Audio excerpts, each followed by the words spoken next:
Alright guys, it's quite echoey in here, we're trying our best. Yeah. I'm here with the mighty Dinnerbone at the Minecon 2015. Oh, it's 2015 already? Wow, okay. Time is rushing by. Yeah, we're sitting here somewhere in the cafeteria, out there is the River Thames, and yeah, I was just getting the exclusive chance, which I'm really happy about, to ask Dinnerbone some questions, you know, about 1.9, about working at Mojang and all these things. And I asked you guys on Twitter if you wanted to ask Dinnerbone some questions, and yeah, I got my list here, and yeah, let's get right to it. So, first question actually comes from Harrison, and he wants to know what's the best part about working for Mojang. Best part of working for Mojang? There's so many parts that I could say for working for Mojang. I think the best part for me personally is I get to interact with the community so much, and I get to see all these happy faces. I can just think like, I made them smile. That's nice. Yeah, the community aspect has always been huge with Mojang. I mean, I don't think there's much gaming communities that have such a tight-knit bond with the community and communicate actually that much. And yeah, I truly believe the community is what made this game what it is now. Yeah. It's what keeps this game alive. Yeah. It is what make any other game as big as it is for Minecraft. Yeah. So it's really important to have that. Jumping on with the questions, like we're talking about most favorite things. So what is the most favorite feature you're working on for 1.9? What are you looking for the most? Like, we're talking about reactions, talking about making people smile. So. Alright, the most favorite feature that I'm working on for 1.9. I'm going to avoid the things that Jens is working on, because those look fascinating, and I really love what he's working on. But since it was like, what am I working on? It'll probably be the dual welding system. It is really difficult to try and get that right, and it's got to like feel as good as it looks, which is really hard. A lot of people are like, yeah, I want to do all that stuff so I can go bash, but that's not what we want. We want you clicking less, because like half of the goal is like we don't want to just pushing the button to win the game. Yeah. We want you to have strategy. We want you to think about what you're doing. So there's a lot of balancing and fine tuning that's going to be involved with the dual welding system. In addition to that, it just looks really awesome. I mean, come on. You get to have a mini-map while you're holding a sword, and it's like really cool. Yeah, what I really also like is like the thing you introduced now, like on the top right or left on your screen, depending in which hand you're actually wielding something. Like, for example, if you hold your map in the left hand, you will have the top left. It's bottom left. Yeah, bottom left. And also with the potion effects, that looked really cool. You also did that, right? Yeah, I did that. That's really cool. That was like one of the airplanes.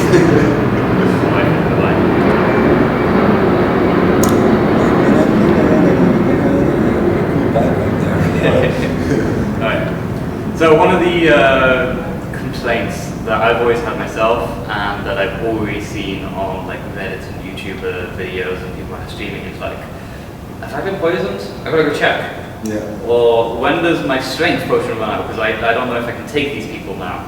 Yeah. It's like, well, okay, I'm going to give you something on the screen that just tells you. It makes sense. Yeah. It's not going to go into detail. It's not going to say you have like 8 minutes left, but you're going to know if it's running out soon rather than later. Yeah. And I think that's an important thing to have. The way you implement it is like, it's like sorted, right? You have the most left.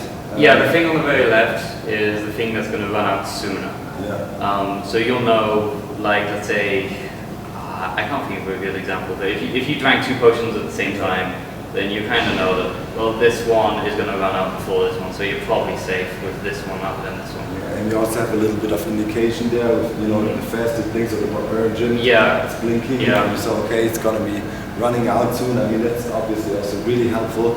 I've been hearing a lot of, like, the PvP community is a bit concerned, obviously, because PvP by now became a huge thing in Minecraft, and people are really skillful in it. I mean, they adjusted to what we had in the game, so now there's going to be a reshuffle, obviously. Absolutely, so one thing I always wondered about, and sometimes thought that needed some fixing, is like, for example, if you clash in PvP, the whole blocking thing. Now we're bringing in shields, do you have any plans of having any real feedback there? When a block happens, somebody strikes a sword. Yeah. I was thinking the cool thing would be somebody hits you, and then if you block in the right time, you get some sort of short stun effect or something on the target so you actually feel it. It's more like. Yeah, it's like an indication, like you did something, right? Yeah. So the very first thing that I want to do with that is sound effects. Yeah. It's been brought up lots and lots of times before, and like I know C418 wants to do sound effects for it in the past. Just kind of some kind of feedback to the player that, hey, you did something, we acknowledge you did something. Yes. Like it sounds so simple when I say that, but it is a thing. It's like if you remember so many updates ago, there's a wielding. I introduced that. Yeah. I got that because I was playing on a server, the Overcast network, I think it was. We were playing there too. Yeah, we were playing that together. Yeah. They had it. It's like if you hit a play, you get a ding. Yeah. That's the most satisfying sound in the world. Yes. I want that. I want more of that. So sound feedback, I think, is a very important thing that we need to kind of work on and trying to get that in there.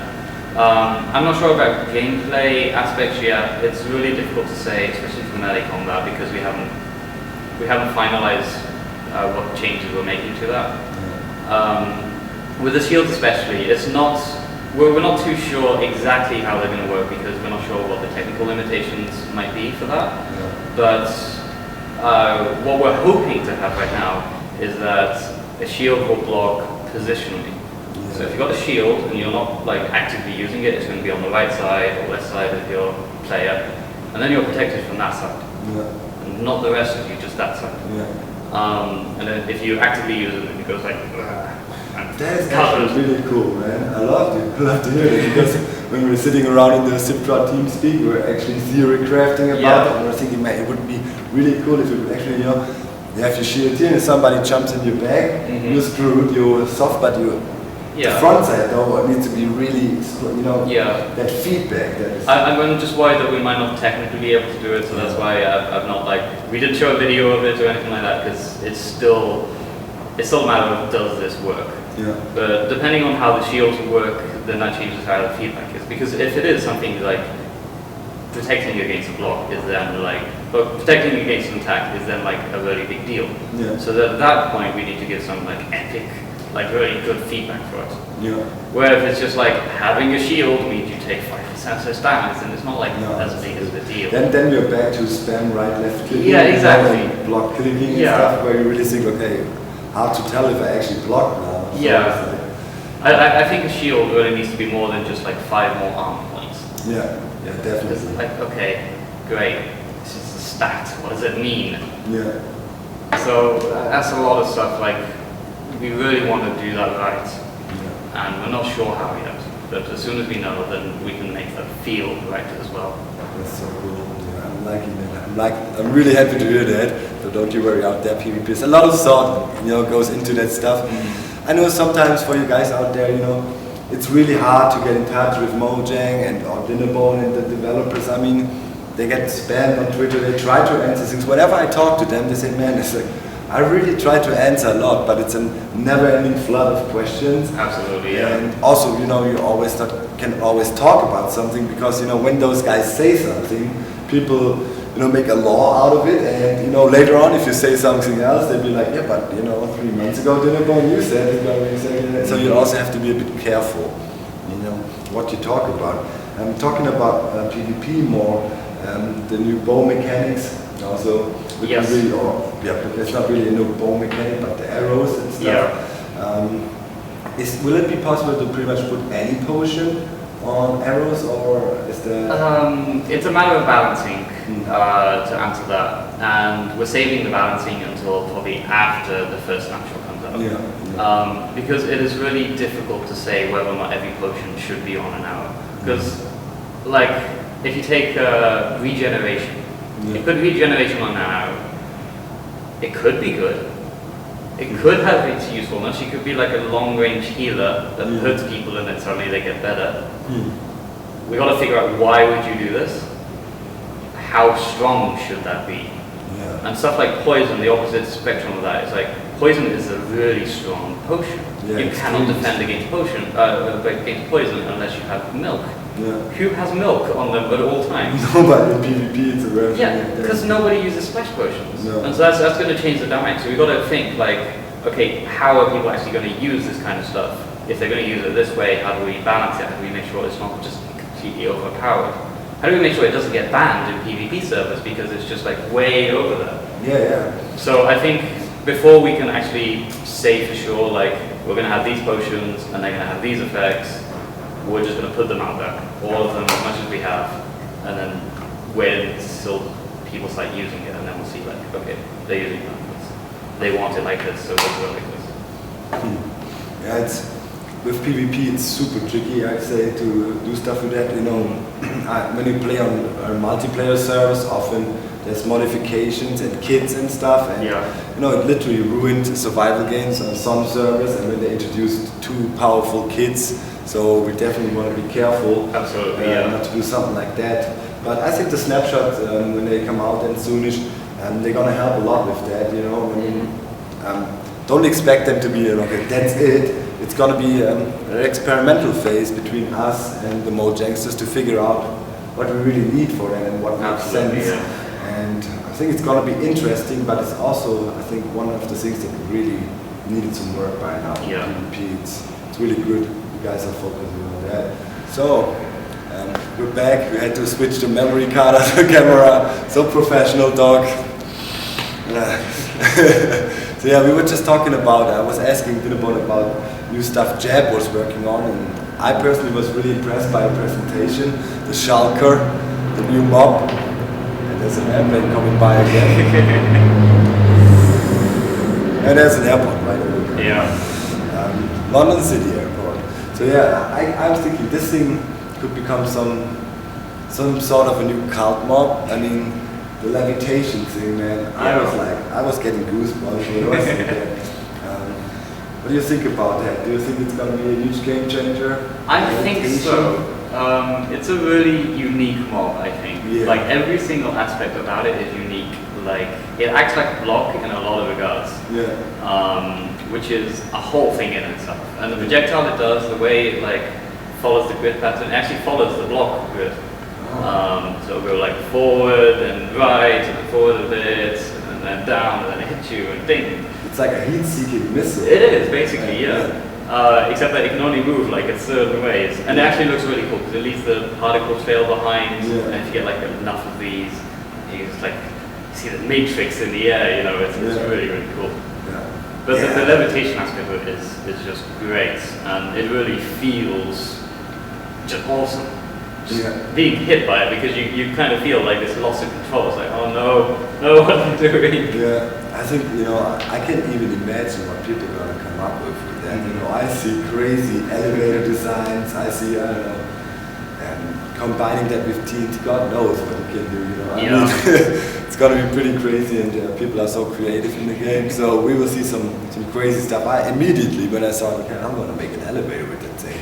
I'm going to tame me one and let it shoot myself, and then float up to my base, up to my tree farm or something, so that's going to be great for sure. Also, the overhaul of the end obviously was long due. The fight, the dragon fight is pretty much, I'm not so familiar with the Xbox or, you know. That's a good thing, because I'm not entirely taking that. I've got it to the point right now where it is the console edition one. But I think it can be better still. I think, especially with the new combat changes, the mechanics themselves have changed. And the potions and everything has changed, so the fight needs to reflect that. And we've got a lot of ideas for that. But I won't spoil that and talk about that. So, what I heard as well, you can respawn the Ender Dragon then, and you gave a little hint. I mean, I'm assuming, you know, there's going to be some fire breath with it, and you can maybe use that to recraft crystals or something. Maybe.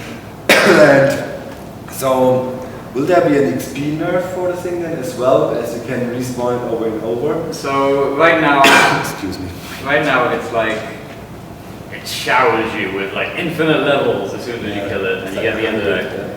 I think I'm going to keep that in there, but only for the first time you kill it. Like the first time you kill it, you're killing like the mother dragon, I guess you could say. Because that's like the monumental fight. As soon as you do that, you get an Ender Dragon egg, You get the XP shower, and then you get the gateway that unlocks for you. After that, you don't get another egg, you don't get the shower of XP, you don't get more gateways. It's just like, okay, you're just doing it again. But there is a big reason for you to kill it again. I don't know what that is. Yeah. So the gateway thing, that was a bit confusing to me. I didn't fully understand what the idea behind it is. I can walk you through why we went through this. Yeah. So right now, and you of all people will be very familiar with the fact that people abuse the end for nefarious means. Really? So people build these just really big stuff in the end, even if it's just like an XP farm, whatever reason they do that for. Yeah. Or if they're just like making like a little city on the end island. Yeah. We don't want to destroy that. Because that's just like, okay, you update to 1.9, now you've got to lose all of this stuff you built. That's like not a good experience. No. So I thought like long and hard, how are we going to expand the end without actually changing the end? How are we going to let you fight the dragon again without destroying everything you've done? So what we decided is that the best pattern is, if you imagine like the end, there's just like lots of floating islands, like the one that you know right now. Some are huge, some are small. It doesn't really matter. They're just all like floating in the void. And then if you imagine like if you saw a map of the end from top down, there's like a donut shape. Right in the center is a big gap. There's just all void space. And then all the way in the middle is a tiny island. And that little tiny island in the gap of this void is the one that you know right now. This is the end that everyone goes through right now. So what will happen is once you kill the Ender Dragon, a little gateway will appear on the end island just above the portal. And if you find a way through this gateway, it's a 1x1 block, so you need to be a bit creative to get through it. I think I already spoiled how to get through it. I saw, by the way, Ender Pearls tossing in creative mode. I saw it in the video. Yeah, I cheated a bit to get that in there. I don't know if I'm going to keep that yet. But if you find a way through the gateway, then it will take you over past this big like donut void space over to the actual new end, like this area that's such a big distance away from the main island. The technical reason we did that is the airport. Yeah. So the technical reason why we made it so like you got the island, you got this huge void space, and then you've got the rest of the end, was just so that we're not going to reuse chunks that people have used right now. Yeah. I mean, it's still possible if someone went like thousands and thousands and thousands of blocks over, then we're going to destroy something they made. Sorry. We're not going to destroy it, actually it's going to stay there and it's just going to look really weird surrounded by normal stuff. But what happens is, if you get through the end gateway, then it'll take you to the other side, depending on which angle you threw it in.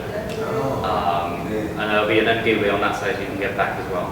Oh, okay, now I get it. I was like, okay, is that replacing the original portal to the overworld? No, it's a totally different. Yeah, it's just a way to get from point to point on the end itself. Will it spawn where you kill the dragon then, or is it? Yes, so right now in PC version what happens is as soon as you kill the dragon then the portal appears and they can go through that. The way it is now that I changed it is portal is always there, it's just not turned on yet. And once you kill it the portal turns on and the Ender Dragon egg spawns on top of it, and then a little bit above the whole thing is like this gateway, so you can go through that. So it will spawn after the dragon is dead. I'm not entirely sure how that's going to work with the existing worlds. I think you might have to kill the dragon again, so that I have like permission to destroy the stuff to do that. Yeah. But I think that's the best way. Otherwise, I'm going to accidentally ruin something. I don't want to do that. Yeah, I think that'll be the best way. Talking about the dragon egg, I always had this vision. One day, I wanted to breed a dragon with it and maybe use it. I don't know. That would be some epic quest line, but yeah, that's maybe future music. Let me quickly look into the questions people were asking, so we don't get carried away here. Absolutely. Dinnerbone, netherrack fence gates, please. Netherrack fence gates, maybe. I don't see reasons why not.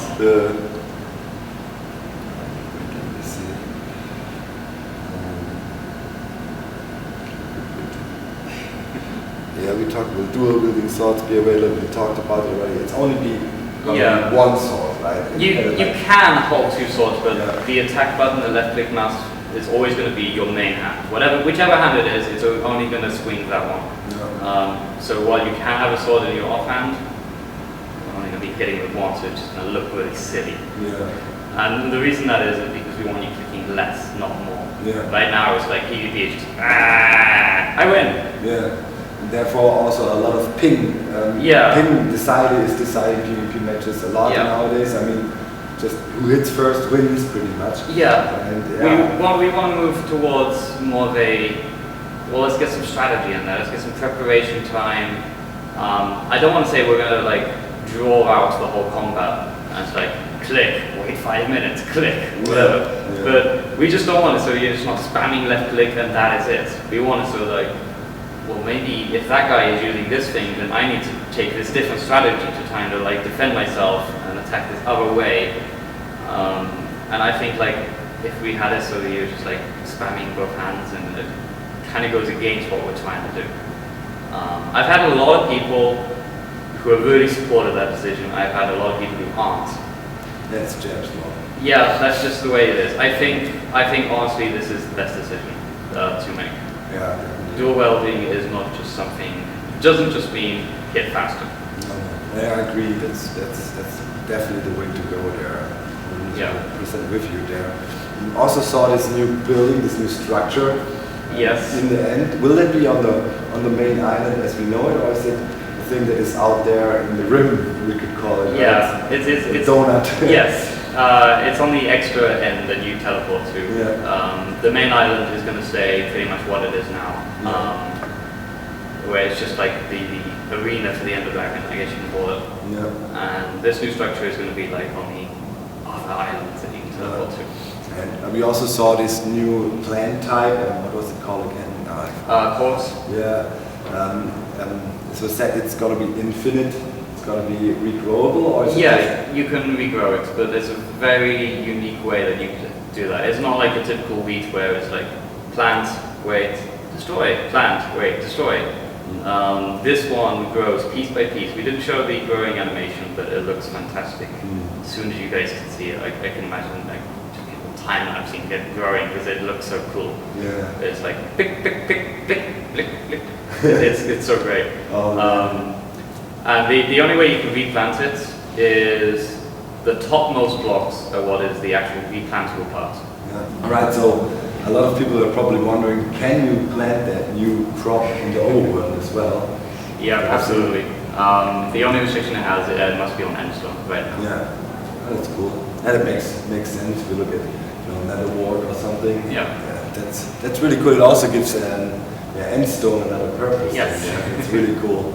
Yeah, I can't wait to see that. And it's like, it looked like it was some kind of, it's towers, right, where these, where the Shulkers live in. And you have to fight your way up. Is there any special loot gonna be hidden in there? Like, I don't want to spoil that because it's gonna be Jens' surprise, I guess. Oh, okay, okay. Oh, you're onto something there, guys. Yeah, we don't wanna, get Dinnerbone in trouble and ask too personal questions. So let me quickly browse through a Twitter feed and see what you guys were asking about. That's a good one actually. When is the next snapshot gonna be released? Soon. That's the answer to that. It's actually very soon. We're hoping to have it as soon as we possibly can. Yeah. I don't think it's going to be this week, obviously, because we're busy with Minecon. Yeah. Probably not next week because that's when we're like, oh no, what did we promise? After that, all bets are off. It'll be as soon as we possibly can. I mean, you have to imagine for the longest time we had this once a week thing going on with the snapshots, and I don't necessarily think we need that in the future anymore, because the pressure on you guys as a dev team must have been insane in some parts, bring out something new every week. Yeah. And then there's only like two smaller things, people be mad, there's nothing. It is very useful for us though. The main reason why we haven't done snapshots already, partly so we can do a big reveal here, but that was just a small reason. Yeah. Mostly it's because we're just changing things on such a big scale It's like we keep making these big decisions and changing our minds over and over again because we're not sure exactly what needs to be done to get all this working. It's like if we put the snapshot out and then suddenly half the things change the next day or the next week, and people are like, no, but this was great. It's just that we're changing things so dramatically that it just didn't feel right. But I think we're getting to the point now, we're fairly happy with where we're going, where we are already. We'll definitely need to do snapshots for balancing reasons and bug fixing reasons. But I'm pretty happy with that. One thing I always liked about the old days of Minecraft were how boats worked. They were really useful. For example, people were doing like, switches to original bug switch, for example, boat update, now it's a block update detector, and also, for example, boat elevators. That was something that was really great. And I always wondered, this decision to make the boats break that easy, how did that come about? And are you guys thinking about reverting that a bit or making the boats a bit more sturdy? Well, that actually far predates me. That was a design choice from way back when. I have actually made it like I think 10 times as strong twice since I joined Mojang, but it's still not sturdy enough. So I don't know. We will be taking what Pocket Edition has, and then we go to trying it out. It seems to work good. Yes. Yeah, we were talking about pedals. I like that. So it's actually funny to know that you actually made it like then 20 times stronger than they were before, and they still break like that. I don't know what Nosh was doing there. I don't know what boats he was riding back in his days, but definitely not those. One last thing, because Dinnerbone got to go, and I'm really, really happy and thankful that you took the time. It means a lot to me. Got the bone in his hand, so we always got a special relationship with the skeletons. Oh yeah. And maybe you can talk a bit about the new skeleton AI, because you've been putting a lot of work into bone drawing, animations, and all that. I've been working on that for like, I think 3 weeks solid, trying to get the groundwork in place just to have the ability to do this. There's like so much needed to change, like conceptually, not just like technically we have to change this file, it was really hard, but the very concept of how we use items changed internally. So skeletons now have basically new AI for how they shoot you, how they follow you down and stuff like that. I'm not done with it yet, but already I'm super happy with how it's come out, and they feel like an actual thing. It's like, right now skeletons, you see them wandering about, you're wondering, are they following me? What's happening? I'm getting shot from somewhere. Exactly. But you get so much feedback just looking at these skeletons.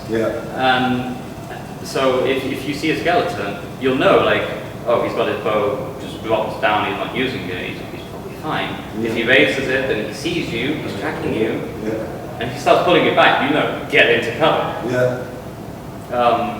But now that I've been able to do that, now it feels so much more natural. In addition to that, a side effect is I can do much cooler AI with that. So I've now got the ability to tell a skeleton, if you just started to pull back and played it behind cover, just stay like that for a minute. Just watch where he was. As soon as he pokes his head back, ding, the skeleton's going to get you. There's one last question I was wondering personally about, like, will the new potion arrows probably also be on the skeleton, so you can actually get shot by a poison arrow or whatever? Is that I'm not sure yet. I haven't actually thought about that. That's a good question. We could do that, like. It would open possibilities for nice farms. If you find a skeleton, for example. Of course. You got a poison arrow skeleton. You could make a try to farm it. I don't know. Or if they would even drop. I don't know. It could be overpowered, because I assume those arrows would be pretty strong. I mean, nothing you would use. You would probably not use it in PvE that much, I would assume. Rather for PvP. So I don't know how that would play out. It's another question of balancing. We're not sure if we can do that and still be nice to the player. The skeletons probably will have the ability for map makers to do that. So if you want to go in like a super hostile where Vex is now trying to kill you with poison arrows from every single corner, then okay, fine. Vanilla, I'm not sure. It's a good question. It's something to think about. Right. So thanks a lot. Alright, you're very welcome. Really nice of you. Guys, I hope we could answer some questions together. As usual, time is limited. I was trying to cover as much as I can. And yeah, see you soon. Bye bye. Bye guys.